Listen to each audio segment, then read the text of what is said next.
This is 37 Families, Season 4, Chapter 2. In this episode, we will be talking about sublimation and momentum bootstrapping as generating narrative emission. In Season 2, Chapter 3, we talked about how glitching techniques generate collisions with the non-self, thereby producing momentum transfers.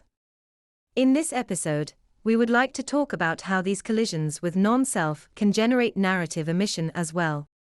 In previous episodes, we talked about how sublimation of impulses can be used to escape experience channels for expression. Further to this, we explained how ordinarily, displacement of projected intention generates narrative emission, further to the top-down narratives of the system. This means that self-conscious impulses generate new confirmations of the other, which produce these experience channels pursuant to expression. However, if one is able to sublimate one's impulses, one can escape the experience channel for expression, producing a collision with non-self as a kind of momentum bootstrapping. As these collisions with non-self are momentum transfers, they also have the potential to generate narrative emission, according to the displacement of projected intention.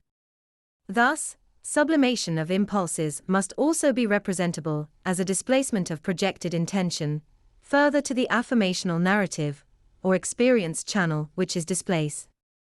In other words, narrative emission, further to a displacement of projected intention, occurs subsequent to sublimation, according to the character of that sublimation.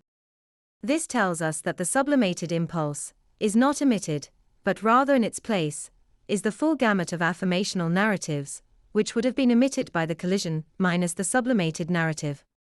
In effect, the collision with non-self, the displacement of projected intention, negates the impulse, which is sublimated in the narratives emitted by the collision.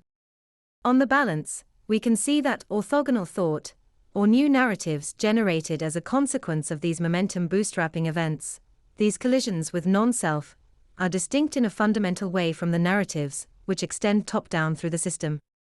It is from this we see that these narratives, which are in effect negating the impulse, which was sublimated, are disruptive to the ordinary top-down narratives of the system.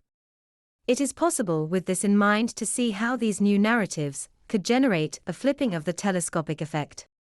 Now, since we know that negation generates a dissonant consensuality as well, we can see that from the initial sublimation event to the emission event, there would be dissonant consensualities for expression.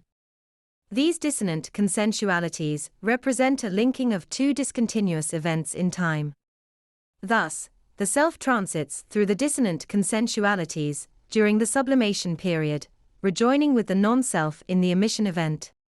That's the end of the podcast for today.